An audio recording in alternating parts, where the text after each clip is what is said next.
Have you ever seen someone with so much aura and effortless riz that he could get away with literally anything?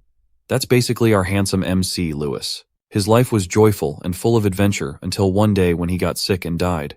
It seemed like that was the end of his story, but suddenly he woke up again, but as a skeleton. Even that wasn't the end of his story. The demon queen who wanted to kill him couldn't resist the beauty of such a handsome man. Now they will search for his body together. How did it all begin? Let's find out.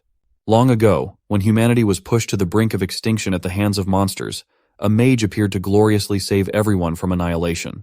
He resorted to using magic that came with the ultimate price tag. It cost him his life force. This morbid power was called black magic. The hero successfully warded off evil and triumphantly returned to a fitting hero's welcome. He was the man who prevented humanity's extinction after all. But his story ended tragically. Under the evil eyes of his fellow humans, the hero was sentenced to death. Before he was sent to the afterworld, the hero left one final sentiment. Before the guillotine severed his head, he cast a curse that would change the world after his passing. When the hero was put to death, peace came to the world. Our story begins 100 years after that dark day in history, in a quaint little village called Floss. On its outskirts was a place where flowers bloomed under the sun, watered and cared for by a certain someone. Lying down in the garden of greenery was a blonde man complaining that Violet had been hanging out near his house again. The violet-haired woman named Violet simply asserted that she came by to water the flowers. The man had no qualms about that. What he found annoying was being included in the watering process too. Wiping off the water from his face, the light of the sun hit at just the right angle to accentuate his ethereal beauty. Floss Village was your typical medieval town, bustling with the hubbub of everyday life. You could see children playing, guards patrolling, merchants negotiating, beggars begging, and even orcs walking around. Inside one of the taverns, people were quietly whispering while stealing glances at the table where the blonde stud was dining. Women would look in his general direction and forget how to function. The bald owner would come by his table and shyly hand over the piping hot order of steak. He cautiously asked the blonde man he referred to as Lord Lewis if the food was up to his taste, and Lewis approved. While the owner was serving him, the chatty baldy whispered some news about some sort of troubling epidemic crippling the next village over. Mr. Owner was feeling kind of troubled by the news, as he had some friends in the next village. His conspiracy theory was that this epidemic was caused by the hero's curse from a century ago, but Lewis highly doubted that. However, even Floss Village was starting to feel quite different from usual. Louis asked if the epidemic had anything to do with the change. Mr. Owner broke out into a song, singing that the only epidemic in the tavern was an epidemic of love, thanks to Lord Lewis's presence. Our boy was not too fond of that musical stuff, threatening to leave if he heard any more nonsense. Finally, he was left alone to enjoy his food in peace, free to chew on the tender meat. That peace did not last too long as an elf girl came up to him to ask a question. With a cheerful smile, she asked Lewis if he was eating with someone or just by himself. It was just that one of her guild members, the brunette sitting across the table, wanted to confess that she had a little crush on Louis. Elf girl asserted that this was the first time the brunette had ever liked someone. If it would be acceptable to Louis, they would like to invite him out and have a few drinks with the ladies. His answer shocked the girls. The Giga Chad asked them how much they were willing to pay to get him to come. Well, he gets paid to eat in this tavern, so ugly girls will have to pay extra if they want to invite him for drinks. Without any hint of sarcasm or irony, Louis brushed his hair and complained about how hard it was for his mental state to constantly look so good. Instead of being pissed off, the elf girl was stunned by his radiance. She did not feel sad or angry at all for some reason. She even felt sorry for trying to be brave enough to talk to Louis. Embarrassed, she just wanted to run away and hide elsewhere. Just like that, the elf girl stumbled out of the tavern door, ashamed of showing her face to Louis. With an exhausted sigh, he just couldn't catch a break with all the BS. Of course, he felt like he was being a tad too mean to that girl. But if he doesn't treat them like that, crazy things could happen. One time, there was a crazy lady who pulled out a knife on him, asking why he was playing with her feelings for allegedly winking in her direction. She interpreted it as him wanting to have a child with her when he just winked because of some dust in his eyes. Sure, there are times when his good looks have led him to some scary situations, but the thrill of being supremely handsome was the best. He wouldn't exchange it for anything in the world. His face card literally never declines. People always wanted to know where he goes and what he eats. Admirers would line up to get a glimpse of what clothes he would choose. They pretty much follow every single thing that he does. On the streets of Floss Village, the sight of villagers walking alongside him, seeking his approval for copying his whole flow, was an everyday thing. Some hardcore fans would be happy just to shake his hands. They treated it as a lifelong dream, but he always refused. Sometimes, particularly pesky fanatics would cry, beg, and cling to Lewis's feet just to get a chance at a handshake. His life was interesting, to say the least. Suddenly, he bumped into that annoying party of girls once again. Calling him God-given handsome Louis, he was widely known by that nickname after all. The brunette found him very interesting. It's rumored that he earned an invitation to the Imperial City just because of his looks, but ultimately rejected it. Only a stupid person would do that. But that fact only made the brunette even more interested and attracted to the good-looking enigma. She proclaimed her willingness to forget their first meeting so they could have a drink. He answered by asking who the hell she was. He didn't even remember this brunette from the tavern. She looked like one of those people begging to shake his hands. It was annoying and tacky. Infuriated that she did not even register in his memory, the brunette swore to never forget this. She laughed maniacally and gestured to draw her sword to strike him down, only to be stopped by the grip of a muscular hand. The brunette turned around to see who would dare to stop her in a moment of anger, her hostility ballooning. It was one of Louis's fans, the muscular girl shyly asking him for a handshake from earlier. She was not happy that this witch was threatening her beloved. Miss Brunette backed off at the sight of such an imposing frame. After a brief moment of silence, Muscle Girl told her to stop clinging to Louis and piss off. The brunette immediately retreated to her party, afraid of what might happen if she tried anything funny. Before running away with her tail tucked between her legs, the devious witch gnashed her teeth and formulated a plan. While Louis gave Muscle Girl her dream of a handshake, the brunette was thinking that if she couldn't have him, then no one should. Also, Louis asked Muscle Girl how much she could lift. The day passed, and a peaceful night came. Outside of Louis's house, there were a few figures sneakily circling the area. Some plebs were watching Louis sleep through the bedroom window, deluding themselves that they were much more handsome than the sleeping blondie. I'll leave it up to you if they were telling the truth or not. Do these bald bastards look handsome to you? They were random thugs that the brunette contracted to kill Louis, with the promise of a date as compensation. The rest of the party wasn't quite sure that they should go this far, thinking that they should just leave. But the brunette's mind was made up long ago. If they weren't going to help, they should just step out of the way. If she couldn't have Louis, the psycho would gladly have him killed so no one else could. Turning to the thugs, she smiled and asked them to make the killing quick and easy. But instead of murderous maniacs, she just saw murdered maniacs. The thugs were bleeding out on the floor, lifeless.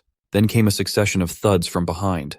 When the brunette turned around, she saw her party members lying on the floor, motionless. Unsure and scared of what was going on, she felt the glint of a knife touching her neck. An aura akin to a death god held the terrified witch in place. Whoever this assailant was, they were inhumanly quick. The brunette could not even sense her after neutralizing 4 targets in a span of a few seconds. In such a rural area as Floss Village, there shouldn't be anyone with this level of skill. The brunette asked who the unknown expert was and why she was being targeted. Craning her neck to look at the mystery killer, she was hit with a sudden realization. The one holding the blade was none other than Violet. Sweating profusely from the tension, the brunette continued playing stupid, asking why Violet was doing this.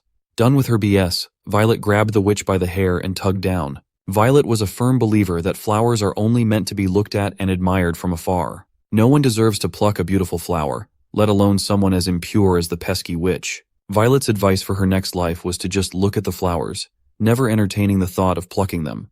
While 5 people were being murdered outside his house, Lord Louis was peacefully sleeping in his bed. The morning came, and it was back to business as usual. No traces of the killing remained. Violet was up early, waiting outside the house to greet Lord Louis with a good morning. Well, she was not exactly up and early, as she never even went to bed after the incident last night. She was patiently watering the flowers just as she had done yesterday. If you took a closer look, you would see some human limbs poking out of the ground. Violet asserted that she was just worried for the flowers as they almost died last night. Changing the subject, Violet urged Louis to go down to the village as they were on track to run out of money soon. She proposed that he try working just to do something productive as a hobby. But Louis did not enjoy the hassle of jobs. If he could, he would just keep living and lying down on the grassy plain, soaking in the sun forever. He would gladly do so for 10 years or even 20 years from now. At this point in time, he thought that life would be full of happiness and bliss. But a month later, everything would change. He would visit the once busy Floss Village only to find a ghost town. The streets were practically empty, and the tavern was filled with the lifeless remains of the people who used to follow him around. In hindsight, he shouldn't have gone to the village in the first place. He recalled the rumors of an epidemic that the owner mentioned to him before. It was the only explanation that made sense. His little visit to the village had been the beginning of the end, as he contracted the mysterious illness. It did not take too long for the sickness to spread. Violet never left his side, crying her eyes out as he came to the realization that life had been so pointless. He was still in his prime, still young and handsome. He could have enjoyed a life of peace with just his face until he died of old age. But now, he was about to be killed by the sickness. Fate can be unfair sometimes, don't you think? Tears welled up in his eyes as he succumbed to the sickness that he had no control over. Seeing as the remaining bits of life drained from his body, Violet refused to accept Lord Lewis's tragic end. As Violet's pleas quieted down, Louis reckoned that he had finally died. In the middle of the vast nothingness, he awakened the special feature of the Black Magician's descendant to resist death. Sounds returned, his senses slowly coming back. He opened his eyes to a clearing of trees lit up by the bright moonlight in the starry skies. He sat up with a beating headache, asking himself if what he just experienced was nothing but a dream. If it was, it really was a crappy one. Standing up and stretching his arms, he believed that he would never die from such a silly illness. The first thing he did was draw his blade to check out his handsome face after a good night's rest. He was about to go on with his tirade about his brilliant looks, but stopped when he saw the reflection on the blade.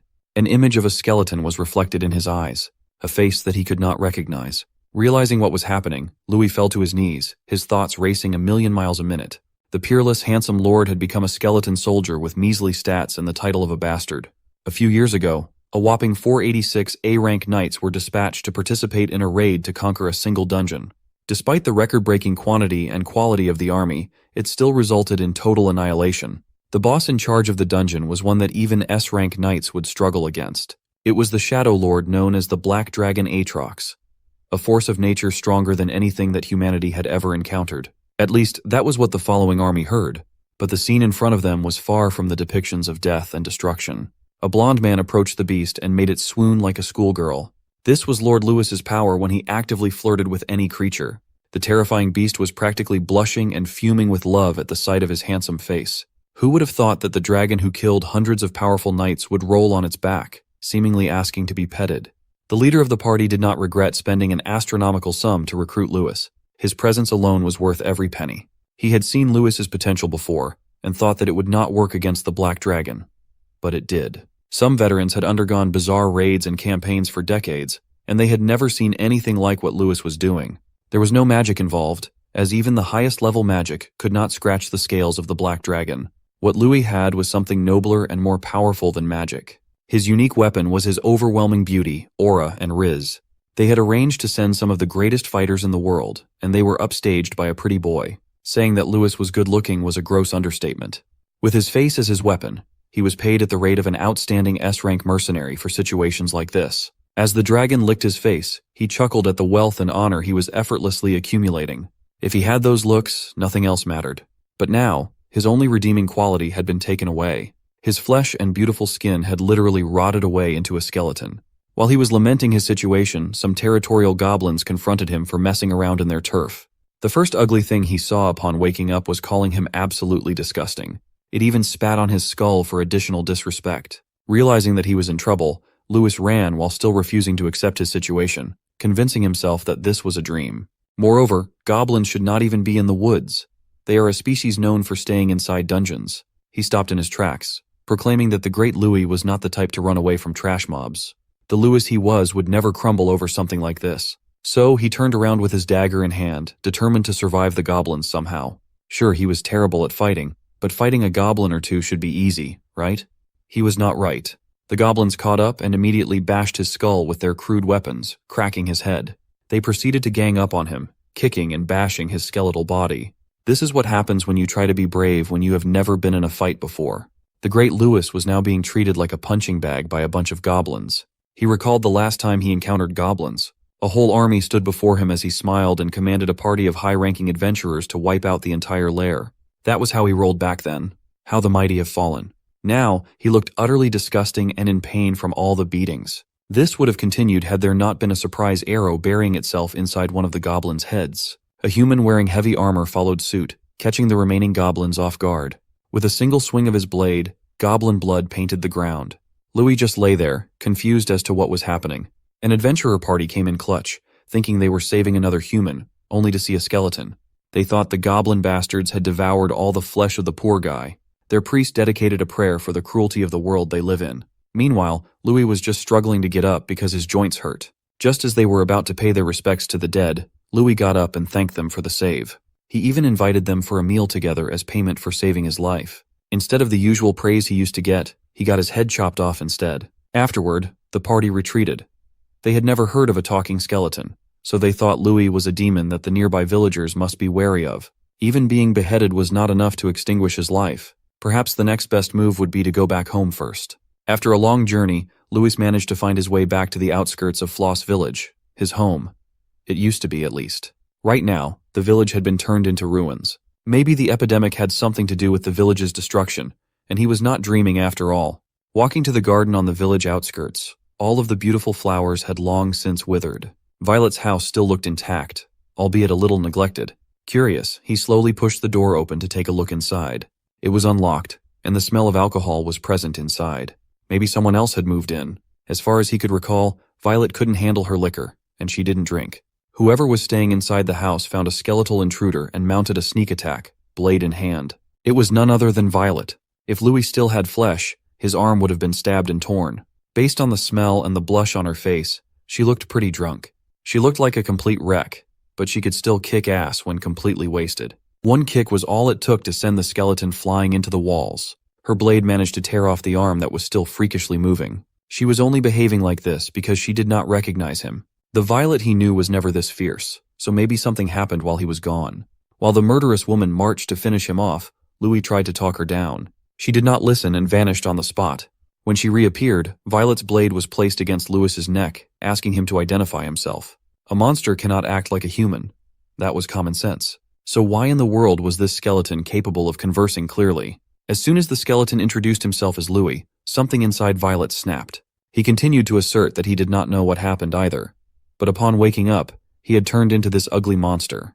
Having none of that implausible story, Violet grabbed and threw him to the floor. He tried to get up but was pushed down by her monstrous strength once again.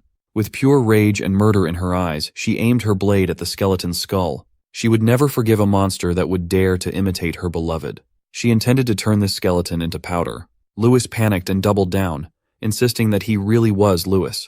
Before the blade could lodge deep into his cranium, he screamed that he was Flower, the nickname she had given him long ago. Violet recalled the time when she would tease Louis by watering him to make the man bloom. One time, he asked Violet why she kept on calling him Flower.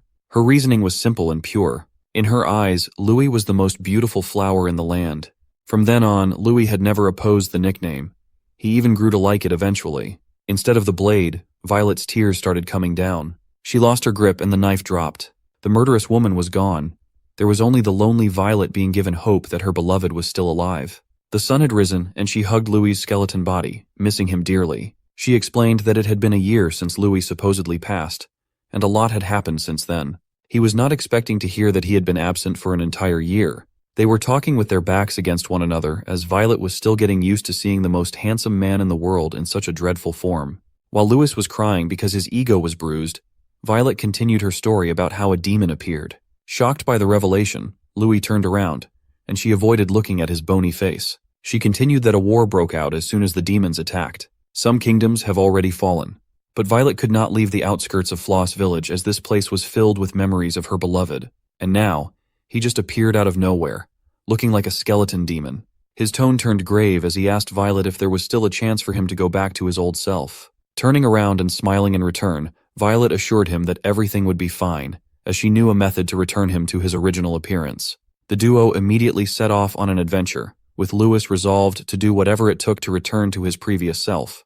He asked if she would still be willing to follow even if the road was filled with danger and peril. Violet did not even hesitate to answer that she was. It had always been her job to water the flowers after all.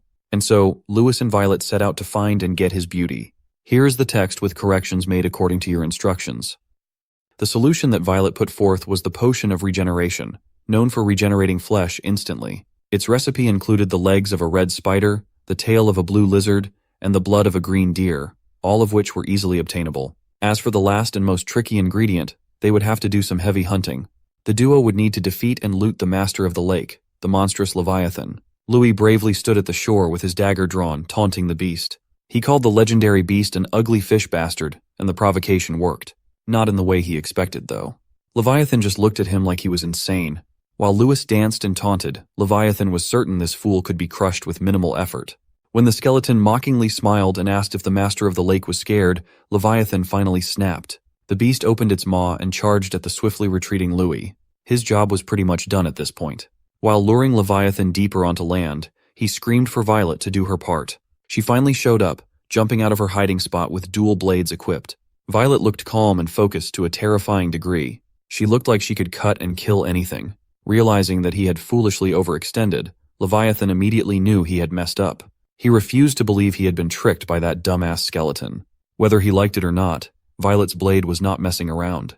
It was an easy kill. Under the sea of pink trees, Violet took out the successfully concocted potion of regeneration. Inside the vial was a red liquid with mystical properties that could heal all wounds after being blessed by the angels. Louis was not expecting the caveat that the potion only works in a place where cherry blossoms are blooming freely. It felt incredibly romantic. Taking the vial, Louis excitedly popped the cork, but was stopped before he could pour the liquid onto his body. Violet took one of her blades and made a tiny cut in her palm. Just to be on the safe side, she wanted to try the potion on herself first. Dropping a few drops on the cut, the effect of the potion was flashy and immediate. An angel with wings made of cherry blossom flowers descended from the heavens and gently touched her wound. Louis's mouth hung wide open at such a graceful sight. Deeming the potion safe for use, Violet excitedly handed the vial over to the skeleton. Seeing its effect in action made it feel real. Louis could feel the weight of the potion in his hand. He turned to Violet, expressing his gratitude as without her, he knew he would be nothing. For a second, Violet could see Louis's beauty accentuated by the falling flowers. Hearing and seeing the love of her life address her so tenderly made Violet's heart flutter. Louis proceeded to take the cork out, lifted the vial over his head, and steeled his resolve. He remembered the disgust of the monsters and people who looked at him in his skeleton form. He reflected on his pathetic life. Crying his eyes out even though he didn't have eyes, he shouted his desire to live as a true brat. Shattering the vial over his body, the precious potion of regeneration hit his skull and spread across the rest of his skeletal frame. After a few seconds of dreadful silence, instead of his flesh and skin returning, his bones melted into a pile of putrid rot. Violet immediately ran to his side, concerned about what might have happened. He didn't know what was happening either, but the arm he used to crush the potion had turned into mush, melted and corroded mush. The sound of his painful wails filled the sea of cherry blossom trees. Violet looked on in horror and pain as the man she loved lost hope. After losing the only chance he had to get his old life back, Louis resorted to repeatedly bashing his head against the ground in pain and frustration. Seeing cracks forming along his skull, Violet tried to urge him to calm down. Hearing her tell him to calm down after feeling his dream go down the drain made it worse. Louis was dejected. He was supposed to return to normal, and he didn't. Perhaps it was time to consider that he might have to live in this ugly form forever, when even a potion blessed by angels could not help. He angrily asked the powers that be what he had done so wrong to be punished like this. After anger came bargaining and hopeless questioning of whether he could ever go back to the way things were. If he's stuck in this form, then there is no point in continuing to live anymore. He was starting to entertain some pretty dangerous ideas regarding death. Violet couldn't give him an answer. She too was helpless and clueless about what to do next. Trying to stay positive, she wanted to believe that there must be another way. That was until they were interrupted by the landing of a supremely powerful presence. Violet immediately drew her dual blades and stood in front of Louis, shielding him from whatever had just arrived. Keeping her eyes forward, she asked Louis to run away as far as possible. She recognized the red hair and the ominous horn, a terrifying presence that represented hopelessness. It had red eyes and sharp fangs akin to lethal daggers. With the aura of death and destruction, there was no mistaking it. The commander of demons, the Demon King, had just arrived. Violet wanted Lord Louis to run while she bought some time to the best of her abilities, but the skeleton stepped forward to address the Demon King instead. He reckoned that the king of the demons must be supremely powerful, so he wanted to ask the beast a favor. Louis wanted the Demon King to end his miserable life. Who would have thought that the Demon King was a queen instead? She found the skeleton an interesting guy for asking to be killed when he was already dead. That assessment was not 100% accurate, though. He's neither truly dead nor alive, a truly strange existence. Nevertheless, the queen licked her lips and gladly accepted the skeleton's wish to cease existing. He hung his head low and quietly accepted what was about to happen. If he couldn't get back to his previous glory, he would rather end it all. Violet pulled him away and apologized for not respecting his wishes. He was confused as Violet pushed him away from the queen. She wanted to let him live and never forget that there are still people who want to protect him dearly. Chief among them was Violet herself. And so, the dual-wielding woman locked eyes with the commander of all demons. Two women possessing immense power faced off. The queen stretched her claw, which was filled with a miasma of death, and Violet responded by brandishing her blades to counterattack. She actually made the queen bleed, leaving a shallow wound along her collarbone. The surprise from being wounded made the queen halt for a second. She ran her claws along the wound with disbelief. She stared at the blood that ran across her chest in surprise. Then the queen's mouth curved up into an amused smile. The smile turned into maniacal laughter as her demonic power flared up to a higher degree. She took the wound as Violet's demand to be faced properly. One of her crimson eyes turned into an ethereal hue as Lucifer's eye awakening activated. Charging in with renewed fascination for the human woman, the queen attacked with her claws once again. Violet found the demon's movements too fast.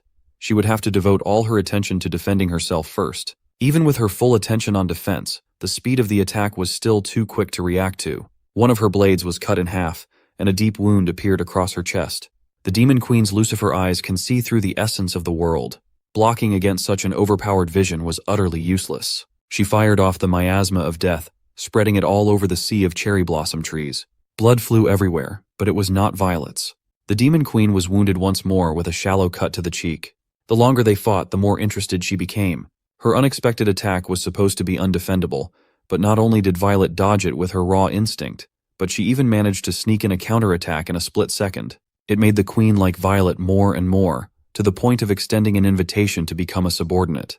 The queen asked why such a strong human as Violet would risk her life for just a lowly skeleton. She simply responded that she had made a promise to protect and water her flowers, and cheekily clapped back that a demon obsessed with slaughter would never understand the feeling of losing someone so precious. The queen's smile vanished as she was reminded of something she did not want to remember. Her offer to take on Violet as a subordinate was now off the table. From now on, she's going in with the full intent to kill. Knowing she does not stand a chance against the full power of such a powerful demon, Violet closes her eyes and quietly accepts her demise.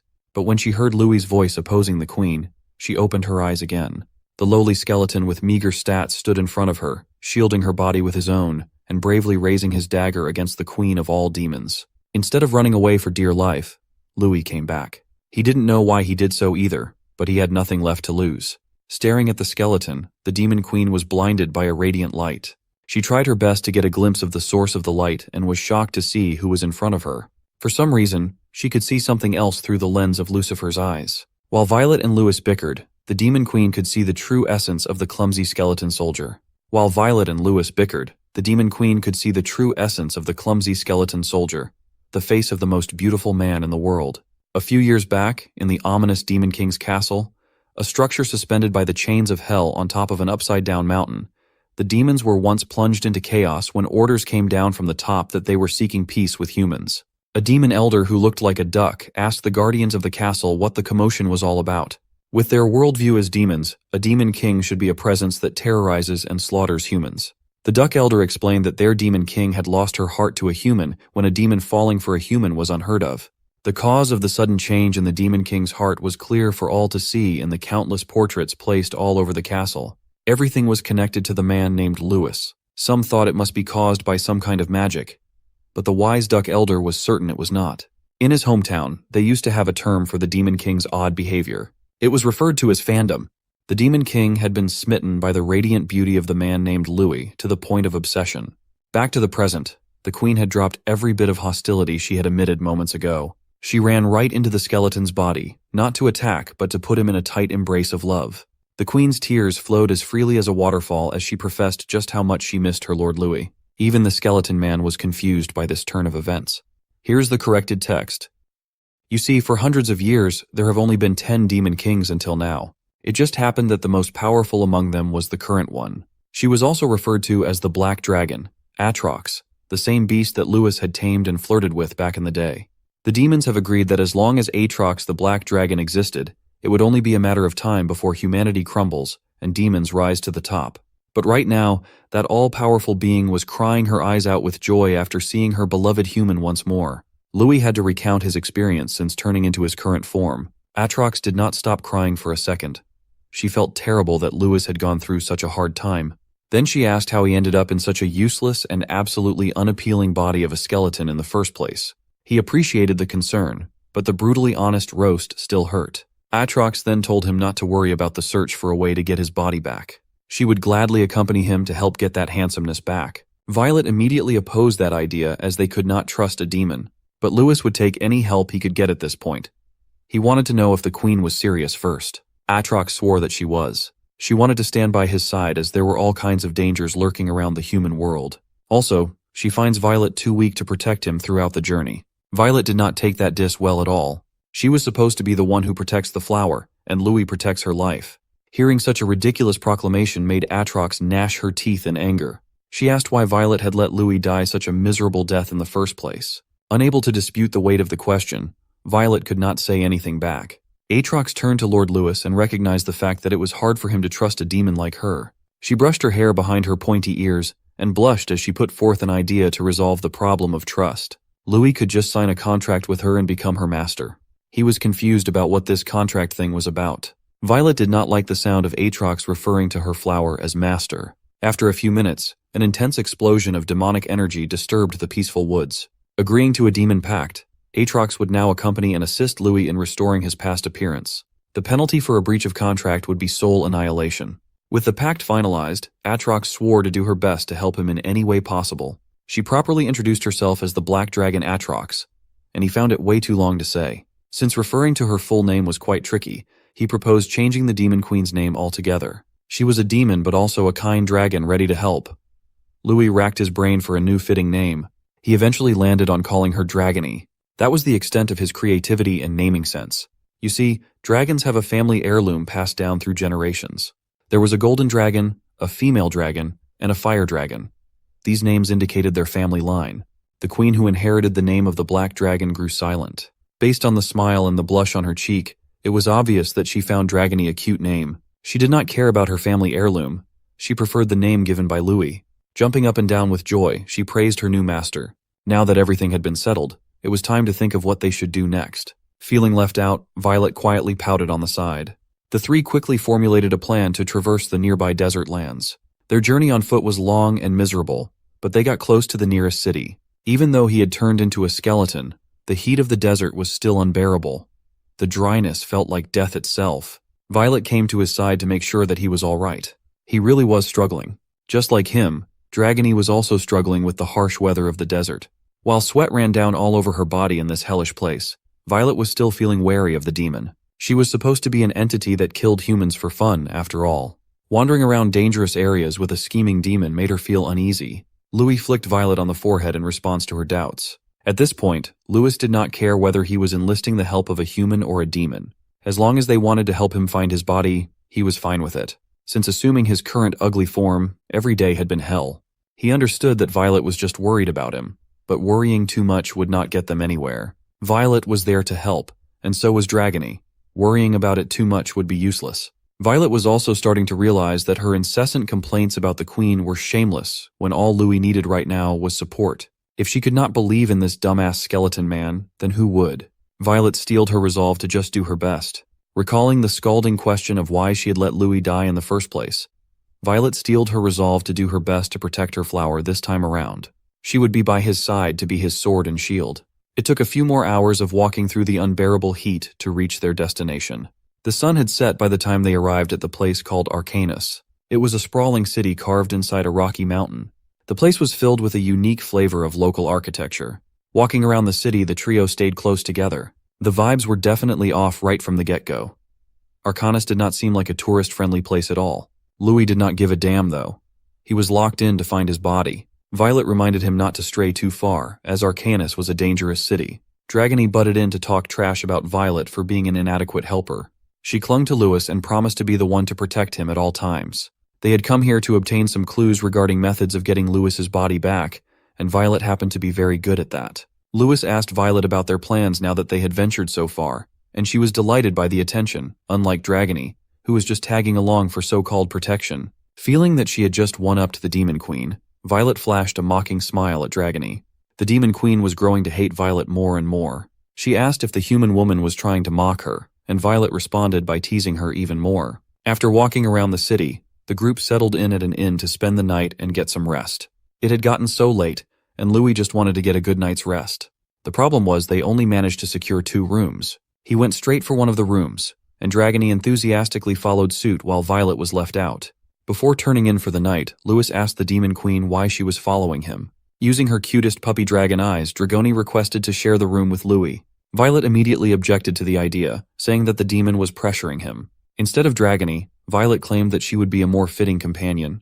The queen immediately knew what this girl was trying to do, so she pulled her back by the hair. This quickly devolved into the two powerful women arguing about who would sleep with the skeleton man. Louis looked back at them, bickering, and sighed. He was too tired to entertain this. At the end of the day, the two women agreed on a truce and took the other room, leaving Louis in peace. It looked like neither of them had any plans of sleeping, staying up to watch each other for any sort of sneaky movements. Dragony continuously cursed at Violet for interrupting her plan to sleep with Louis. Uncomfortable with her cursing, Violet asked Dragony to stop being so vulgar. The queen just could not help it. She was supposed to be a bloodthirsty demon after all. Clicking her tongue, the queen still felt bitter that she could not sleep in the same bed as the skeleton man. As long as Violet was present, she might not be able to do so. Standing up to exert pressure, Dragony asserted that she did not need Violet's permission to act. Violet did not back down, even going as far as taking out her 1.5 blades. These two women in one room were like putting gunpowder near fire. They quickly resorted to fighting it out once again. They were both serious with their attacks too. Dragony mercilessly attacked with her claws, and Violet was no slouch either. Her speed and mastery over her body made her capable of keeping up with the most powerful demon in the world inside their tiny room. The queen's fist and Violet's foot eventually crossed paths, resulting in a massive boom of impact. Both women were lightly wounded, blood dripping from their shallow wounds. They had gotten so rowdy that they accidentally shattered one of the walls open. This was a place of business, but neither of them cared about the destruction. They found themselves on an entirely different floor as their fight was interrupted by a high-pitched scream. The two were so focused on their fight that they did not even notice that there was a couple doing some kinky stuff in the room they had broken into. Dragony was delighted to see such activities, and Violet embarrassingly lowered her head and covered her eyes. She slowly removed her hands, covering her sight, and saw Louis's empty room. The girls immediately set aside their conflict and barged in with worry. They could not find Louis in his room at all. Dragony reckoned that her master must be taking a short stroll nearby, but Violet was certain that this was not the case. Left inside the room were one of Louis's bones and his robe. She knew that man the best. Louis was not the type to go outside without his robe. The only plausible explanation she could think of was that Louis had been kidnapped right under their noses. Here's the text with the corrections applied. Just as Violet figured, Louis had been abducted and was now being transported in a carriage. Inside, he was still sleeping soundly. Not even being kidnapped was enough to wake him from his dreams. Two quick-moving presences traversed the desert, trying their best to track down the man they loved. At this moment, Dragony dropped her pride and asked the human whether she had any idea where Louis might be taken. As far as Violet was aware, there was only one place where an oddity might be brought. The town's central auction house is located in the grim corner of Arcanus. Dragony only knew that auction houses were meant to be places where humans traded goods, but they pretty much traded everything in there as long as you could put a price tag on it. No one would ask or even try to find out where and how the auction items were acquired. All that mattered was whether the auction could put a price on it. It did not matter if the product was stolen or extorted from someone else. As long as the house profited, it could be sold. If the oddity made them money, then they would sell the hell out of it. That meant even a living being like Louis could be auctioned there. Even though his outer appearance might seem useless, you cannot argue the fact that the world is full of weird and crazy people with cash. Humans can be unhinged in many ways beyond a demon's imagination. Violet couldn't help but feel a little crazy herself. She was tagging along with Dragony, the demon queen after all. As soon as they got closer to the auction house, arrows started coming from different directions to thwart their advance. An arrow aimed at Violet almost got her, but she was fast enough to react and catch the thing in midair. Throwing the failed arrow away, the femme fatale duo slowed their advance to consider their next plan of action. The man who shot the arrow smiled and praised himself for such a good surprise attack. Still, that girl had surprisingly caught the arrow at such a distance. The culprits were the twin D-rank brothers named X and Tra. Both of them just happened to be attracted to Violet's beauty. Given that they confessed to liking the same girl at the same time, X and Tra argued for a moment. They cleared the situation up, clarifying that they both liked the purple-haired girl. Overhearing their conversation, Dragony felt left out. The twins' mother had always said that they should not fight over women, so the solution they came up with was to just kill the girl and be done with it. Instead of fighting amongst themselves, X and Tra resolved to be filial sons and listen to their mother's advice, eliminating the source of conflict. The one with the bow was X, and the one with the blades was Tra. Together, they were the most annoying extras. Just as they were finishing their villain monologue, Violet closed the distance and hacked the twins 100 times in a split second, without them even realizing what had just happened. She set her blades aside and urged Dragony to continue their advance to the auction house. The Demon Queen kicked the bodies on the ground while thinking of extracting some information first. Violet didn't want to waste any more time, though, and those damn extras yapped too much. Seeing how determined she was to save Louis, Dragony concurred. From then on, It didn't take the ladies too long to reach the guarded main entrance of Arcanus auction house. Inside, the auctioneer was enthusiastically hyping up the next covered item for the rich people to splurge their money on. He proudly stated that it was an item that belonged to the hero, known to be a dragon slayer. It was the soiled and stinky boxer shorts of the hero named Drovok, and it was a foul piece of fabric that looked like it came from the deepest depths of nasty hell. That didn't stop the buyers from raising their cards to obtain the only pair of boxers that Drovok had used throughout his heroic adventures, though. The customers ranged from aristocrats and rich weirdos to princesses. They wanted those boxers that clearly went through a lot. After a heated bidding battle, they were finally sold for 25 goals. After carting off the nasty underwear, the auctioneer hyped the crowd for the next item that everyone had been waiting for. Slowly pulling the fabric covering the last item of the auctioneer could already hear the cash piling in. It was the portrait of the most handsome miscreant in the world, the man named Louis. Before the bidding war, he gave the customers a little history about how the pretty man embodied the essence of perfect beauty, a radiance so bright you would think it was God's will. Even monsters fall for his charm. Even though his personality was foul, akin to a miscreant, people who had encountered him would say that it was part of his charm. Just looking at the painting was enough to get the patrons hot and bothered. But the auctioneer was not done yet. Pulling away the fabric from another item, he announced that the buyer of the portrait would also receive the skeleton of the dead Louis to go along with it. Of course, the patrons would want to know if what was in front of them was truly Louis's skeleton. Inside the auctioneer's mind, he was just fooling the idiotic patrons who would believe everything he said. He had just bought these bones for no reason since they came into the town's inn a while ago. But how could the stupid patrons check if it was real? There was no way to accurately verify its authenticity, of course. With this, he could upcharge the portrait with an additional hint of credibility. He faced his patrons, looked them in the eyes, and guaranteed that they could have the legitimate remains of the most handsome man in the world. The auctioneer added that displaying the portrait and the remains would surely liven up the atmosphere at anyone's house. He added that Louis might be dead, but that didn't change the fact that he was right in front of them right now. This was a limited edition item that could never be bought again unless the buyer was foolish enough to resell it. Finally, the Louis Special Edition would start at the astronomical price of 100 goals. As the price climbed from 300 to 500, the guards posted outside the auction house fell without putting up a decent fight. Seeing the cards of the patrons continuously driving up the price, the figure had already reached 600, 700, and eventually 800 goals. With the price reaching 800, the auctioneer started sweating as he asked if anyone would be willing to jump to 1,000. Among the crowd, a hooded figure raised his card as the price officially broke through the 3-figure mark. With that, the highest price in the entirety of the auction's history had been reached. If no one else was willing to drive up the figure, then they might have a winner. But before Mr. Auctioneer could formally finalize the deal, the main entrance of the auction house burst open so suddenly. The fat bastard was so close to getting the record high in sales when the explosion interrupted his glorious moment. Violet and the Demon Queen had come to ask the sons of bitches where they took Louis. Violet still didn't approve of Dragoni cursing so much. The queen was too hopped up on adrenaline to be stopped. She just wanted to rescue her master. Looking forward to the spotlighted stage, they saw the pudgy auctioneer standing next to a displayed skeleton. Louis, their beloved, had been cruelly tied up on a wooden platform like some kind of trophy or animal. Dragony looked at this and did not hesitate to burst through the stairs and the patrons to rescue her master.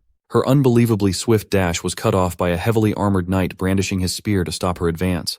Dragony simply demonstrated the gap in their strength by shattering the spear with her bare hand without batting an eye. Next came a bulky man wearing an executioner mask while wielding a flaming spiked ball. This time, Violet came through, still using her broken sword to respond accordingly to the threat. Sure, her blade might be short and broken, but it was more than enough to transmit her strength and shatter the heavy spiked ball of fire. As soon as she made contact with the weapon, a massive explosion was produced, making all the cowardly patrons scatter and retreat to the exits, fearing for their lives. Seeing as the explosion was concentrated on the battle, a few retreating patrons stopped in their tracks to check out if the intruder had been gotten rid of. But as the fire and smoke started dying down, the woman wearing the white top slowly emerged while standing upright. Dragoni smiled and admitted that the auction's defenses were pretty strong, though not nearly as strong as her. When the queen laid eyes on Violet, she was taken aback for a moment. Violet had suffered through a few painful wounds from the explosion, but she was fine overall. Her eyes were still on the prize. The primary objective was focusing on saving Lord Louis. She solemnly advised that the queen should take this mission seriously and never slack off. In this auction house, Violet could see countless nobles and rich people who came to splurge their wealth on whatever they pleased.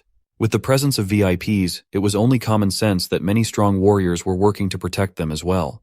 There were A-rank mages, a spear knight, an apostate mage, and a former imperial knight ready to go. Violet turned to the demon queen, referring to her by her new name, Dragony, for the first time ever. She proposed that if she truly cared for Lord Louis from the bottom of her demon heart, then they should work together to protect him from now on.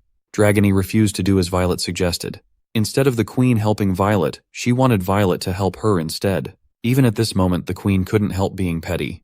To protect the man they both loved, they had no choice but to work together, even if they hated each other's guts. Since they both wanted the best for the guy, the collaboration of two of the most powerful women in the world would be a fearsome combination. Now that they weren't fighting against each other, the powerful experts hired by the rich snobs didn't stand a chance at all. Hellfire soared, and blades danced to slaughter those who stood in their way. Violet suddenly felt a trifling amount of magic coming from above her, courtesy of a mage utilizing his range and destructiveness effectively. The thunder spell didn't deal a killing blow, much to the mage's surprise. The two women looked unharmed, albeit a little tingly from the electricity. Mr. Auctioneer viewed the ladies as thieves wanting to steal from the auction house. He came to the stage holding a wooden hammer, slowly approaching the platform in the middle. Louis was the main product of today's auction, but if the piece was putting his precious customers in danger, then perhaps it would be better to just get rid of the creepy thing altogether. Using the wooden hammer, the auctioneer swung and shattered the skeleton into 100 pieces. He was laughing inwardly as he put on the best acting of his life. If he had run away while the auction house was in chaos, the customers would never deal with him anymore. But his brave actions just now ensured that he would get even more customers from now on. He had already taken the real portrait of Louis, stashing it to safety, and he believed that the skeleton was just a fake taken from the inn. Seeing Lord Louis getting shattered piece by piece made the Demon Queen's anger soar to the high heavens. Looking up at the night sky, the moon turned a crimson color as the clouds spiraled around it. In conjunction with the abnormality in the sky, the earth began to rumble. Dragony's demonic power flared in full display. She promised to get Lord Louis back to safety, but she had gotten too complacent and arrogant. With tears streaming down her face and Lucifer's eye in full effect, the queen proclaimed that everyone would die today. The queen's demonic power stretched from the moon and back, painting a horrific sight. An imperial guard from the Felton imperial family, commonly known as Storm Gyrex, peed his pants in horror. He looked up at the sky to see an apocalyptic view that made him lose control of his bladder. Ever since Gyrex came into this world, he thought he was the protagonist of the story, even though he was born poor. He had overwhelming power that awed even adults when he was just a kid. If he were the protagonist, his novel title would probably be Born Poor, I Alone Gained Fraudulent Mana Abilities. So, he took the elite course at the magic school and excelled there too. He rebuilt his family with his overwhelming power and talent. But today, in this auction house, he was finally experiencing what they truly meant by overwhelming power. A presence that would make geniuses pee their pants. The Demon Queen stared at poor Gyrex and ordered him to die. She was about to fling the hellish spell of destruction at the poor guy had it not been for another woman stopping the queen. Violet decided to step in and stop Dragony's rage-induced rampage. At the rate she was going, she would cause the collapse of the entire building.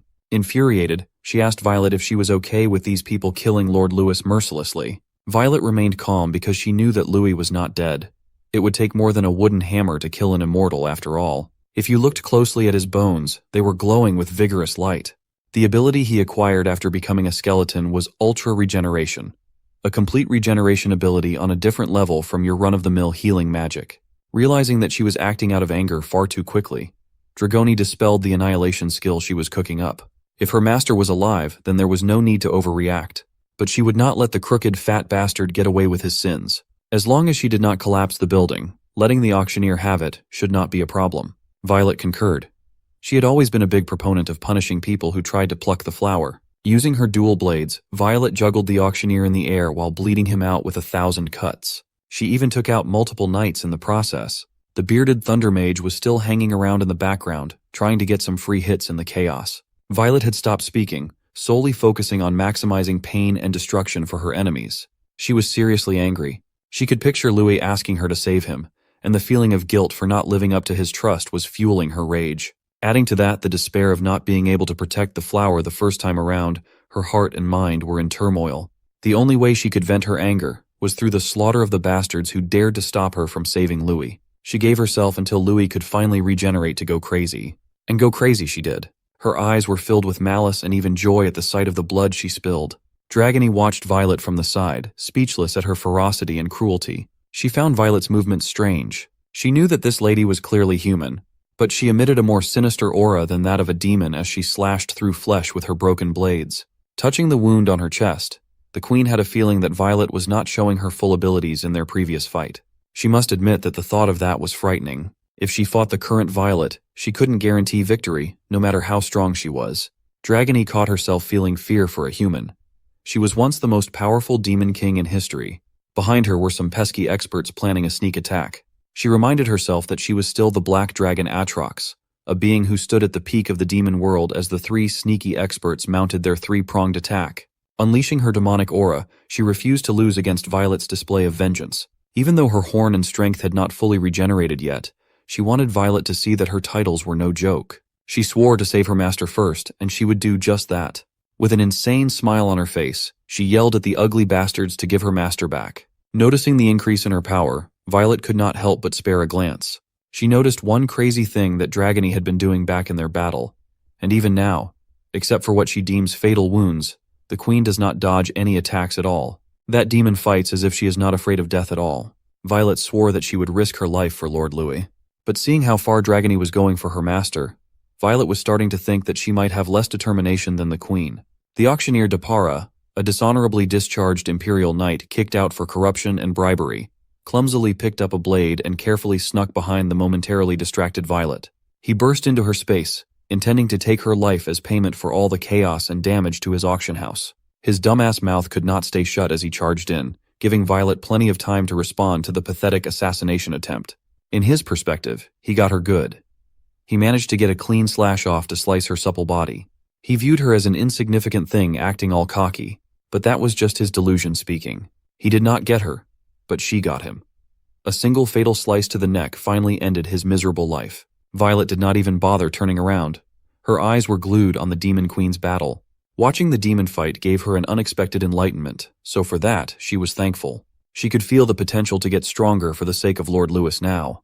While lost in her own thoughts, Violet felt the growing demonic aura spike up even higher. Turning around, the sinister power surrounding the queen had flared to a massive degree. Dragony looked like she was going berserk, out of control from pushing too hard. Violet noticed that the queen might have pushed a little too hard and too fast to keep her terrifying power under control. At this rate, the area would be at risk of getting destroyed once again. Under the bright moonlit night of Arcanus, Louis found himself whole again. The process of being put back together by his mysterious regenerative power was quite jarring. Thankfully, the ladies managed to keep things under control, and they were there to greet their lord as soon as he woke up. They looked a little banged up, but they were more concerned about Louis. He looked around, and it looked like they were back in the room at the inn. Louis found it incredibly odd. Maybe it was a dream, but he could vividly remember feeling like he was somewhere else. Violet asserted that he must have had a nightmare or something while Dragony offered him a drink to clear his head. While the drink got wasted on his skeleton body, he asked why the ladies looked so busted. The wall behind them was hastily plastered together while he asked if they fought again. Violet denied the accusation even though there were signs of destruction on the walls and on their faces. Surprisingly, Dragony owned up to being the culprit who broke the wall. She reasoned that she failed to control her strength and went on a blind rampage. She also credited Violet for calming her down, and that was all that happened. Louis turned to Violet for confirmation, and she did. After making sure that Louis was fine, the ladies got out and went straight to their shared room. The Demon Queen was yawning left and right, obviously sleepy from all the fighting just a few hours ago. Violet came up to her to ask why she had lied about all the fighting and how she was going out of control. Violet thought that the demon must be trying to make her see her in a better light by catching the blame. So, she asserted that she still viewed the queen as a dangerous creature. Dragony did not care about that though. Suddenly, she tossed something towards Violet, and she instinctively caught it in her hand. Opening her hand, it turned out to be a neatly packed pouch of ointment for injuries. Dragony walked a little faster after handing Violet the ointment, adding that she was not the type of gal who could live with debts hanging over her head. It was quite unbelievable to see, but it seemed like the Demon Queen was actually worried about Violet a little bit. The morning came, and unlike the auction house last night, the inn inside Arcanus was as peaceful as could be. Louis got up early to have his cup of hot coffee, stirring it carefully while taking in the aroma. He took a sip of the caffeine goodness. Of course, it only spilled out of his skeleton frame like usual. After finishing his nonsensical morning coffee, he put it down on the bedside table and saw one of his bones lying around. He looked at that limb and confirmed that what he felt last night was not a dream. Those mischievous girls actually lied to him about something. But even though they lied, he knew that Dragony and Violet had protected him somehow. That was why their faces were all bruised and wounded like that. They got badly hurt because of him. They went through a hellish experience for him, and he would have to live with that. Looking at his bony limbs, a complicated emotion welled up inside Lewis. Sure, he proclaimed that he would do whatever it took to get his looks back. The Queen and Violet wholeheartedly pledged their allegiance to him, doing whatever they could to help him with his mission. He didn't force them, they offered to help first. So why were his tears flowing down from his non-existent tear ducts? He tried to force himself to stop feeling guilty and just keep his eyes on the prize. He was selfish and only thought about himself. At least, that's how it started off. Maybe that was starting to change. His self-reflection was interrupted by the girls banging on his window. Violet was outside looking frantic while telling him that something terrible had happened. She professed that the Queen had suffered from a high fever all night and eventually lost control of her demonic power. In the process, she transformed back into her dragon form and wreaked havoc. Concerned about Dragony, Lewis jumped out of the window, demanding to see Dragony swiftly. He was in such a rush to get to her side that his head fell off, but that did not stop him from looking for the Queen. Louis and Violet ran through the streets of Arcanus, trying to reach their comrade. He was actually looking forward to seeing the Demon King Dragon once again. With her dragon form, finding the solution to his problem would only be a matter of time. They ran and ran until they made a turn onto a street where children were crying their eyes out. He was looking forward to seeing a massive beast that could destroy everything in its path, only to see an unruly kid kicking sandcastles at a playground